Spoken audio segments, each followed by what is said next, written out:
আমাদের যাদেরকে দয়া করে মায়া করে ভালোবেসে রমজানের পূর্ববর্তী জুমায় আল্লাহ তাআলার পবিত্র ঘর মসজিদে এসে বসার দিনই কিছু আলোচনা শোনার তৌফিক দান করতেছেন। আমরা সকলেই শুকরিয়া আদায় করি আলহামদুলিল্লাহ।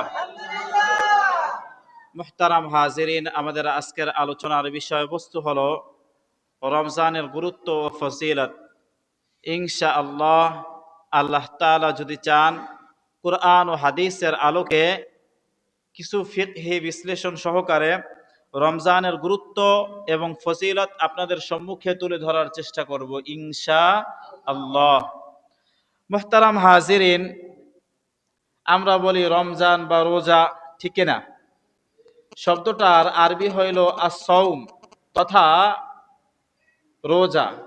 আস-সাওম বা রোজা এই শব্দের বাংলা অর্থ হইল বিরত থাকা। সাওম শব্দের অর্থ কি? বিরত থাকা। এখন সাওম বা রোজা কাকে বলা হয়? সুবে সাদেক থেকে নিয়া সূর্য অস্তমিত হওয়া পর্যন্ত সমস্ত ধরনের পানাহার এবং পাপাচার থেকে বিরত থাকাকে রোজা বলা হয়। শব্দ উল্লেখ করছে দুইটা, সুবে সাদেক থেকে নিয়া সূর্য অস্তমিত হওয়া পর্যন্ত সকল ধরনের পানাহার এবং পাপাচার থেকে বিরত থাকা। আফসোসের বিষয় হলেও সত্য, পানাহার থেকে মুসলিম উম্মাহ বিরত থাকে, কিন্তু পাপাচার থেকে বিরত থাকে না, ঠিক কিনা বলেন? পানাহার থেকে আমরা সবাই বিরত থাকি, খাইও না পানও করি না, বাস, কিন্তু পাপ বন্ধ হয় না। আফসোসের বিষয় হলেও সত্য, রমজানের মূল বিষয়বস্তু হইল তিনটা। এক নাম্বার জবান কন্ট্রোল। জবানের ক্ষেত্রে খাদ্য এবং কথা দুইটাই। এক নাম্বার থাকতে হইবে কি বলেন? জবান কন্ট্রোল থাকতে হইবে। আমাদের পানাহার বন্ধ থাকে, খাবার বন্ধ থাকে, কিন্তু কথা বন্ধ থাকে না। আমাদের দেশের গ্রাম্য কিছু মানুষ আছে, এরা রোজা রাখলে মাথা গরম হয়ে যায়। রোজা রাখলে ইফতারির পূর্ব মুহূর্তে নাতিদেরকে বকাঝোকা করে, পুতের বউ থাকলে তারে বকাঝোকা করে, নিজের স্ত্রী আহলিয়াকে বকাঝোকা করে। মাথা গরম, সারাদিন রোজা রাখছে, তুমুল গরম পড়তেছে, পিপাসায় গলা শুকায় গেছে। এখন একটু এলোমেলো দেখলে বাসার মধ্যে মেজাজ বিটখিটে হয়ে যায়, আছে নাকি নাই বলেন? অথচ রমজান মানি হইল, রোজা মানি হইল, ওই যে রাগ আসছে ওইটা থেকে বিরত থাকতে হবে। কারো একটা খারাপ দোষ চর্চা মুখে আইসা পড়ছে, ওইটা থেকেও বিরত থাকতে হবে। এটাই হলো রোজা। আমার কথা বুঝতে পারতেছেন তো? রমজান মানে কি, রোজা মানে কি? সুবে সাদেক থেকে নিয়া সূর্য অস্তমিত হওয়া পর্যন্ত সকল ধরনের পানাহার এবং পাপাচার থেকে বিরত থাকা। ইনশাআল্লাহ মনে থাকবে? পানাহার, পাপাচার শব্দ কয়টা? দুইটা, পানাহার, পাপাচার। এবার আসেন রমজানের ব্যাপারে মহান রব্বুল আলামিন সূরা বাকারার 185 নম্বর আয়াতের মধ্যে বলেন, শাহরু রমাদানাল্লাযী উনজিলা ফীহিল কুরআন। শাহরুন শব্দের অর্থ হলো মাস।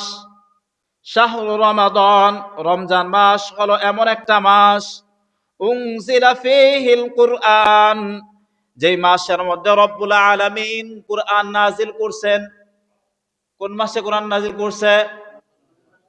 প্রথম রব্বুল আলামিন শাহরুন শব্দ উল্লেখ করছে, মাস শব্দ উল্লেখ করছে।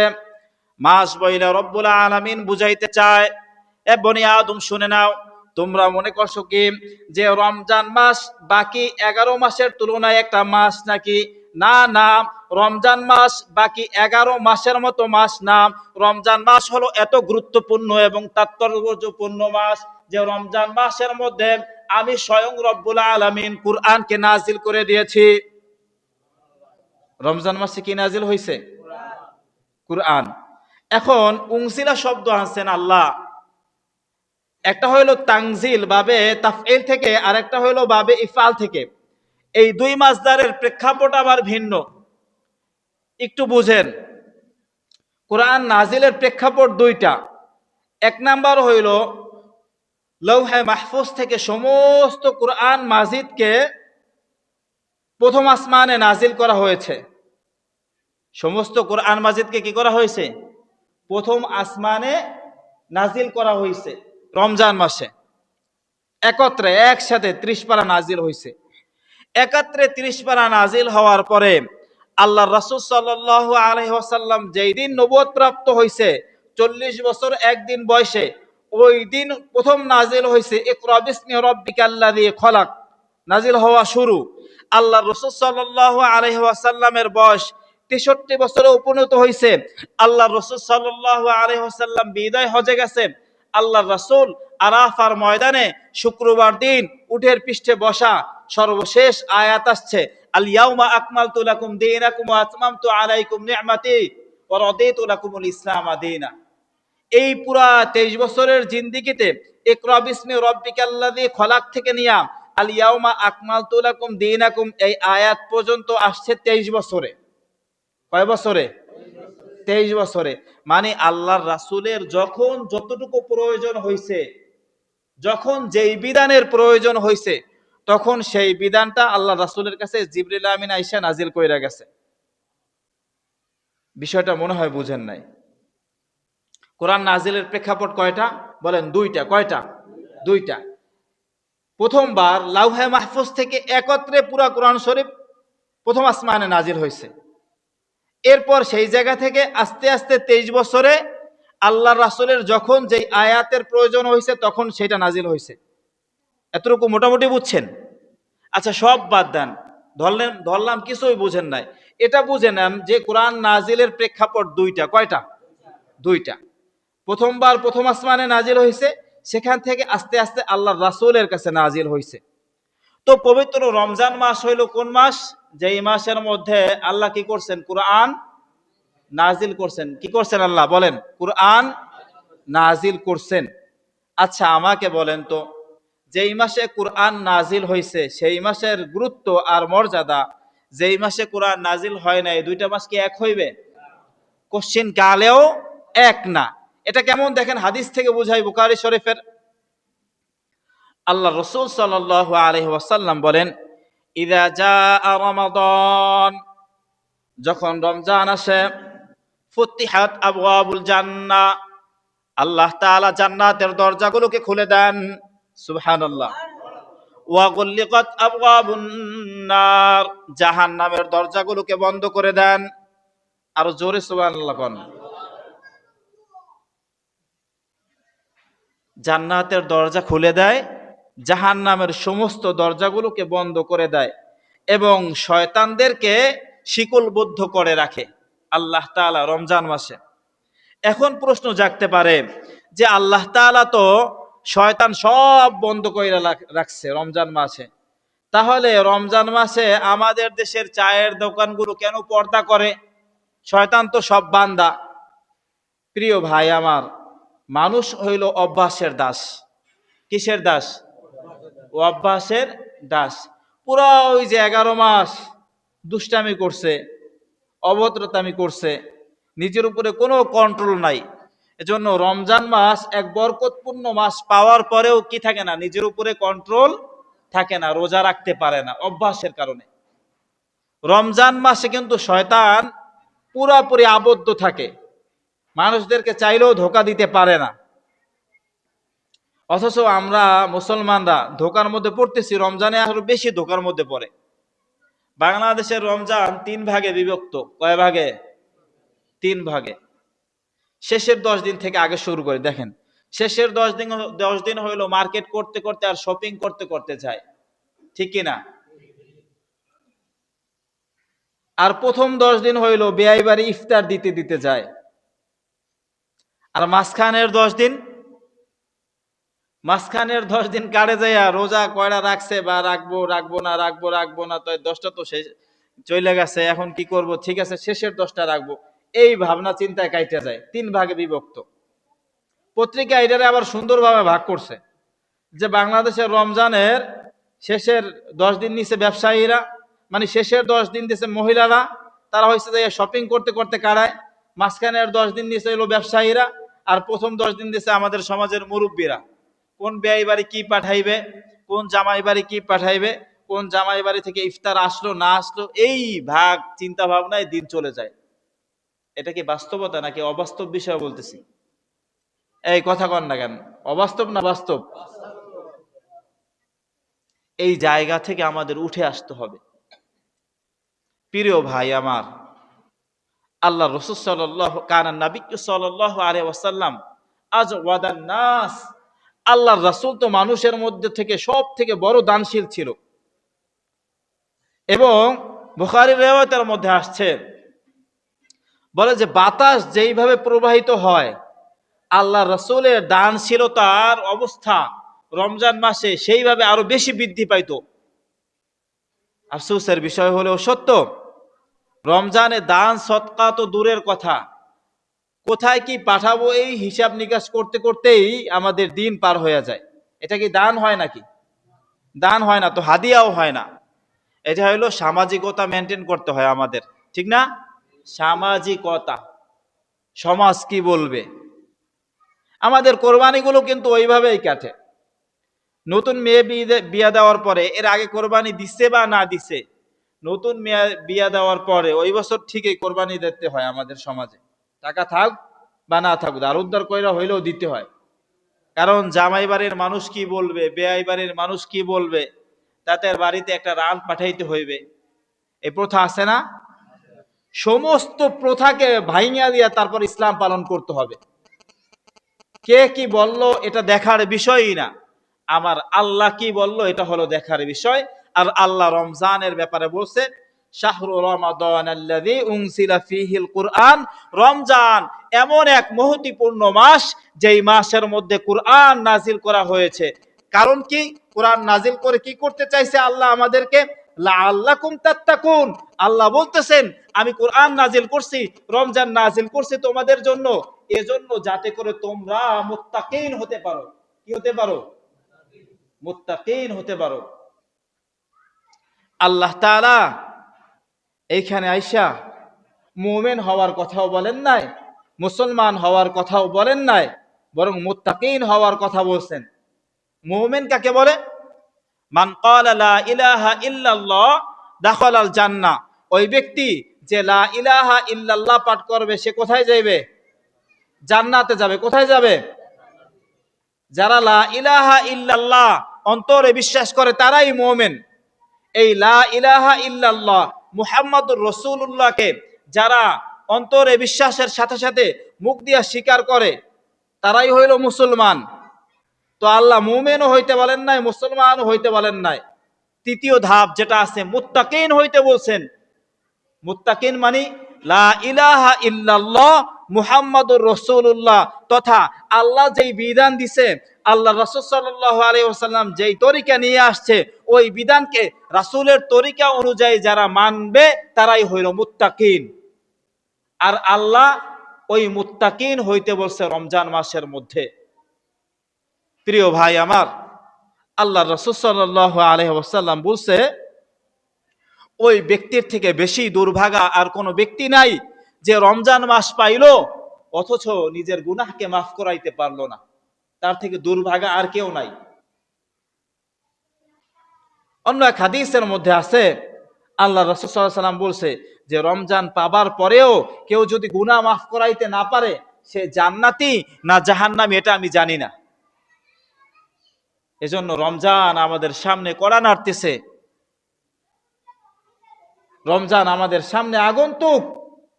আমাদেরকে আজ থেকেই পুরা প্রপার প্রিপারেশন নিতে হবে যে এই রমজানে আমি আমার গুনাহগুলোকে মাফ করায় ফেলবো, এই রমজানে আমি আমার সমস্ত কাজা নামাজগুলোকে আদায় করে ফেলবো।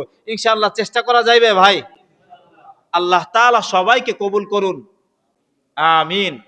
আল্লাহ রাসূল সাল্লাল্লাহু আলাইহি ওয়াসাল্লাম এক হাদিসের মধ্যে বলেন, মান সামা রমাদানা ঈমানান ওয়া ইহতিসাবান, যেই ব্যক্তি রমজানের রোজাগুলোকে রাখবে ঈমান হালতে, ঈমানি হালতে, ওয়া ইহতিসাবান এবং এই নিয়ত করে করে যে আমি রমজানের রোজা দিয়া কেবলমাত্র আল্লাহ তাআলার কাছে সওয়াব চাই, অন্য কিছু চাই না। মানুষ আমাকে রোজাদার বলবে এটা চাই না, মানুষ আমাকে পরহেজগার বলবে এটাও চাই না, আমি চাই আল্লাহ আমারে সওয়াব দিবে। এই নিয়ত নিয়া যারা রমজানের রোজাগুলোকে রাখবে, গুফিরা লাহু মা তাকদ্দামা মিন যামবিহি, আল্লাহর রাসূল বলেন আল্লাহ তাআলা তার পূর্বের সমস্ত গুনাহকে মাফ করে দিবেন। যেই ব্যক্তি রমজানের রোজা রাখবে ঈমানি হালতে সওয়াবের নিয়তে, আল্লাহ তার পিছনের সমস্ত গুনাহকে মাফ করে দিবেন। তো কি মনে করছেন রমজানের রোজা একটা মানুষের, মুসলমানের সমস্ত গুনাহকে, জীবনের সমস্ত গুনাহকে মাফ করানোর জন্য, জান্নাতীদের খাতায় নাম লেখানোর জন্য একটা রোজাই যথেষ্ট। আফসোসের বিষয় হলেও সত্য, আমাদের তো অনেকের 30 হইছে, 35 হইছে, 40 হইছে, 60 হইছে, দাড়ি পাকছে, কারো বা অর্ধ পাকছে, হায়াত চলে যাইতেছে, 50টা রোজা গেল, 40টা রোজা গেল জীবন থেকে, কিন্তু গুনাহ এখনো মাফ করাইতে পারলাম না, ঠিক কিনা বলেন? এই হালত ভাই আপনার আমার, আমাদের সবার এই হালত, সবার এক অবস্থা। তো প্রিয় ভাই আমার, আমাদের জীবন কি এইভাবেই চলবে? এইভাবে চলবে বলেন আমাদের জীবন? আজকে আমি খুব শক্তি নিয়ে কথা বলতে পারতেছি আপনাদের সম্মুখে, আলোচনা করতে পারতেছি, হাদিস বলতেছি, কোরআনের আয়াত বলতেছি, শুনতেছেন। একটা সময় আমার জীবনেও আসবে যে একটা জিনিস মুখস্থ কইরা বলতে চাইলেও বলতে পারবো না, ঠিক কিনা বলেন? কথার শব্দগুলো স্পষ্ট আপনাদের কর্ণকুহরে যাবে না, অস্পষ্ট আসবে, ভাঙা ভাঙা শব্দ আসবে। তখন মানুষ আর আমার পিছনে নামাজে দাঁড়াইতে চাইবে না, আমার বয়ানগুলো শুনতে চাইবে না, ঠিক কিনা বলেন? এটাই তো বাস্তবতা, না? জীবনের অন্তিম মুহূর্ত, আমাদের জীবনের সূর্যোদয় সবার আসবে, সবার দাড়িগুলো পাকবে, সবার হাঁটতে কষ্ট হইবে, চলতে কষ্ট হইবে, পেশাব পায়খানায় কষ্ট হবে। এটা বোঝা সত্ত্বেও এতটুকু বুঝতেছি না যে আল্লাহ তাআলার কাছে প্রিয় হইল যৌবন বয়সের ইবাদত। এই যৌবনে থাকাকালীন অবস্থায় যতটুকু পারি ইবাদত করে নেই, বৃদ্ধ বয়সে করতে পারবো কি পারবো না এর কোনো সিকিউরিটি নাই, ঠিক কিনা বলেন? আমাদের মুরব্বীরা, বাবা দাদারা অনেক এমন আছে ইবাদত করতে চায়, রোজা রাখতে চায়, কিন্তু পারে না, দুর্বল হয়ে গেছে শরীরটা, শরীরটা আর আগের মতো সায় দেয় না, পেশাব পায়খানার কন্ট্রোল নাই, উজু করলে উজু থাকে না, ঠিক কিনা বলেন? ওই হালতে কিন্তু আমরাও যাব ভাই, ওই অবস্থা কিন্তু আমাদেরও আসবে। এজন্য ওই অবস্থা আসার আগে আল্লাহ আমাদেরকে ভালোবাসছে, ইহসান করছে যে একটা রমজান পাইছি, এই রমজানে নিজেদের জীবনের গুনাহগুলোকে মাফ করায় নেওয়ার চেষ্টা করি। ইনশাআল্লাহ পারবো তো ভাই? আল্লাহ তাআলা তৌফিক দান করুন, আমিন। দেখেন আল্লাহ রাসূল সাল্লাল্লাহু আলাইহি ওয়াসাল্লাম নিজে, সমস্ত সাহাবা একরাম এবং আমাদের ওলিয়া আউলিয়া যারা আছে সবাই একটা বিষয় দোয়া করত, আল্লাহুম্মা বারিক লানা ফি রজব ওয়া শাবান ওয়া বাল্লিগনা রমাদান। হে আল্লাহ, আপনি আমাদের তো এতদিন বাঁচায় রাখছেন, আমার হায়াতটারে রমজান পর্যন্ত লম্বা কইরা দেন। এই দোয়া করতো সবাই। এজন্য আল্লাহ তাআলা আমাদেরকে ভালোবাসেন বিদায় আমাদের সামনে আরেকটা রমজান আইনা দিছে। ভালোবাসেন বিদায় ভাই, আপনি মানেন আর না মানেন, আপনি আমি মনে করতে পারি যে আমি তো ইবাদতই করি না, আজকে ফজরও পড়ি নাই, আমার দাড়ি নাই, আমি বিড়ি খাই, আমি মিথ্যা কথা বলি, গীবাত করি, মানুষের ক্ষতি করার চেষ্টা করি, আমারেও কি আল্লাহ ভালোবাসে? আরে ভাই, আপনারে আল্লাহ তাআলা আরেকটা রমজান আপনার সামনে নিয়ে আসছে মানেই আল্লাহ আপনারে ভালোবাসে। আল্লাহ আপনারে কি করে? ভালোবাসে বিধায় আর একটা রমজান পর্যন্ত হায়াতটা বাড়াই নিয়ে আসছে। যেই ব্যাপারে নবী দোয়া করতো রমজানে যেন হায়াত বৃদ্ধি পায়, সমস্ত সাহাবা একরাম দোয়া করছে, সমস্ত ওলিয়া উলিয়া একরাম দোয়া করছে যে আল্লাহ তুমি তো আমার এই পর্যন্ত হায়াত দিছো, আর একটা রমজান পর্যন্ত হায়াত দিও, এই দোয়া করতে থাকতো। বিনা দোয়ায় পাইয়া গেছি ভাই, এর মানে আল্লাহ আমাদেরকে ভালোবাসে। আল্লাহ যেহেতু ভালোবাসে, আল্লাহর কাছে প্রতি রমজানে রোজা রাখার পরে ভোর রাত্রে সাহারির আগে আগে উঠা দুই হাত রব্বুল আলামিনের দরবারে তুলে দিয়া দোয়া করবেন, আল্লাহ তুমি আমার ওলি বানায় দাও। পারা যাবে ভাই? একটা দোয়া, আল্লাহ তুমি আমার কি বানায় দাও? তোমার ওলি বানায় দাও। বাস একটা দোয়া। এমন কি কোনো কথা আছে যে হচ্ছে যে আমার কথা একদম দিল থেকে নেবেন? এমন কথা আছে যে অমুক ব্যক্তি অমুক দল করে সে আল্লাহর ওলি হইতে পারবে না? আছে? হ্যাঁ, খালি হুজুররাই ওলি হইবে আছে নাকি এমন কোন কথা? মসজিদের ইমাম সাহেব ওলি হইবে আছে? ছোট্ট এক কারগুজারি শোনাই, বহুত দিন আগের কথা, আমি বড় আলেমদের মুখে শুনছি, অবশ্যই সত্য হবে।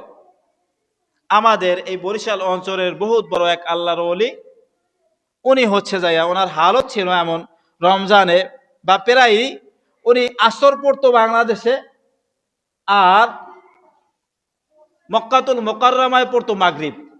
প্রায় দিন ওনার এই হালত হইতো। তো ওনার এলাকার এক বাদাম বিক্রেতা, উনি মক্কা শরীফে নামাজ পড়তে গেছে, যায় দেখে বাদাম বিক্রেতা ওখানে কি করতেছে?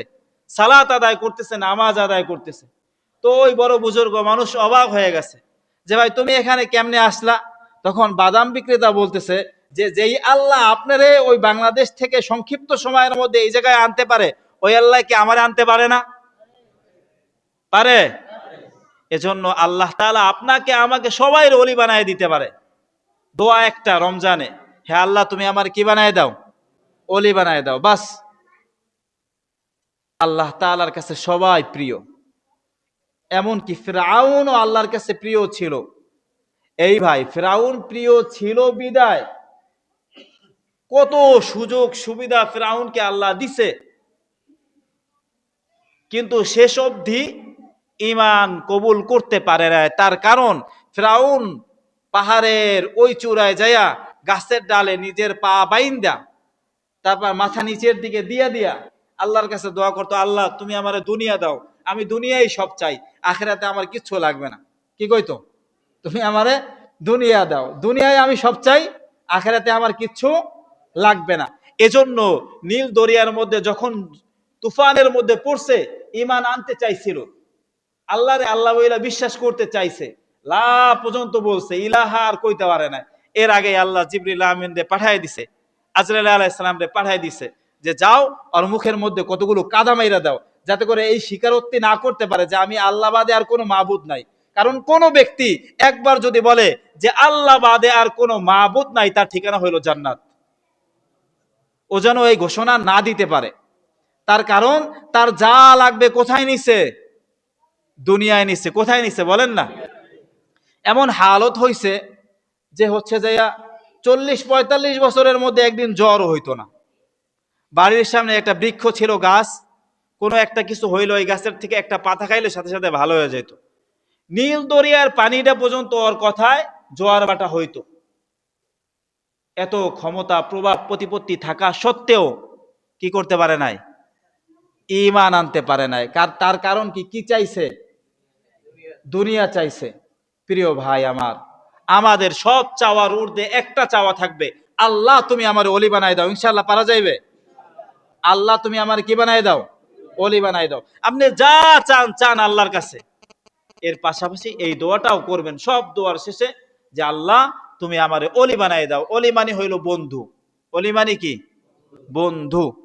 আল্লাহর বন্ধু খালি আলেমরা হইবে ব্যাপারটা এমন না।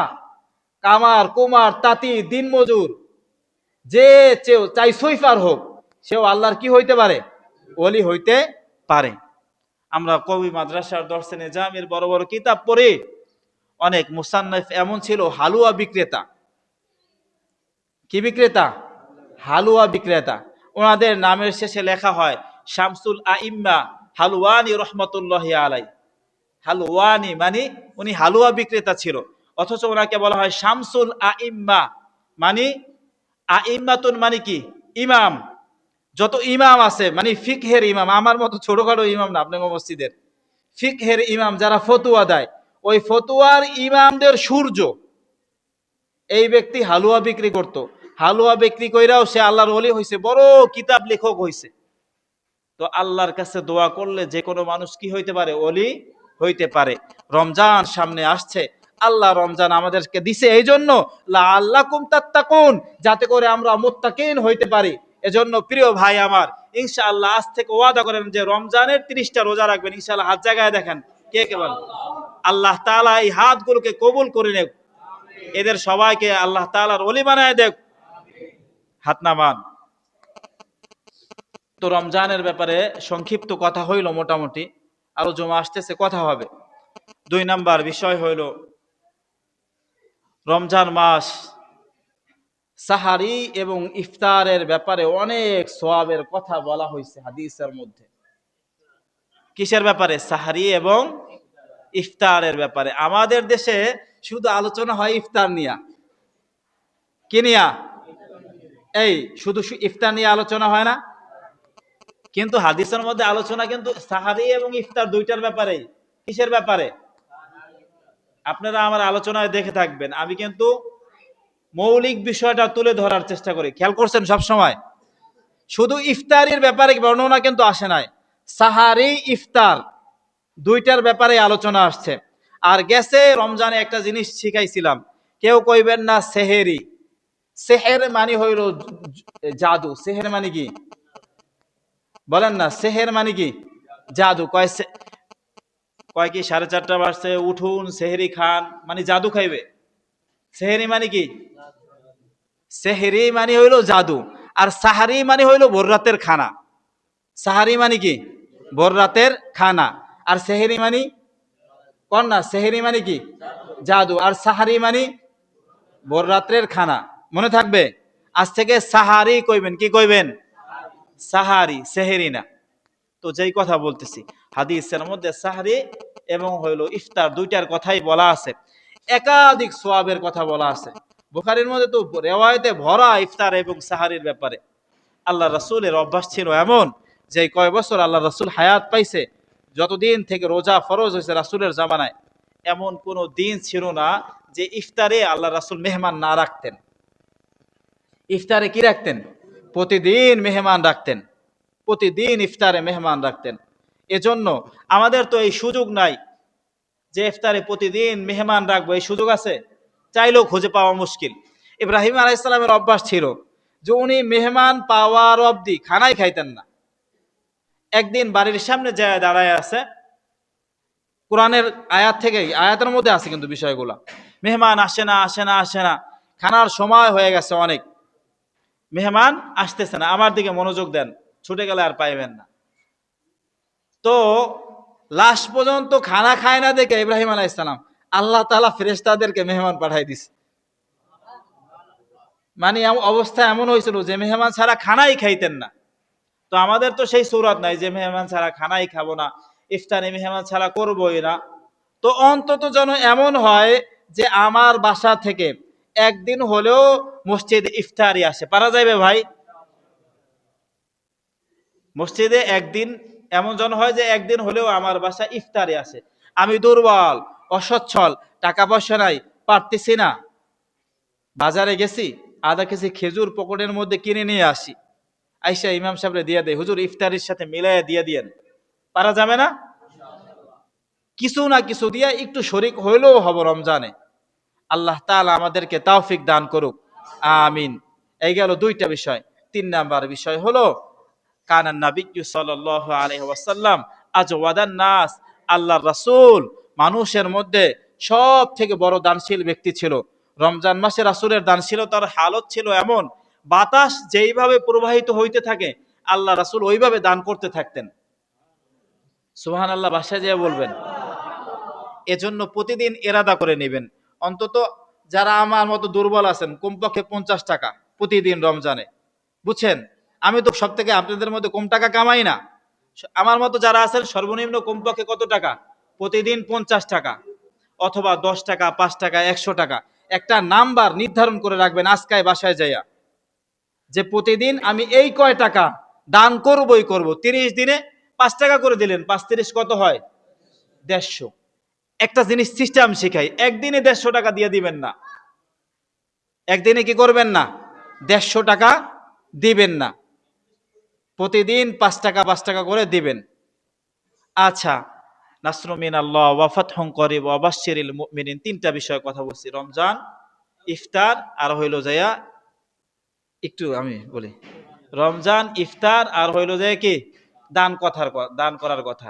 বাকি টাইম আপনাদের কমিটির সদস্যরা হয়তো বা কিছু কথা বলবে, আমাদের হচ্ছে মেম্বার আমির বাগা ভাই কিছু কথা বলবে, দেখেন শোনেন ইনশাআল্লাহ।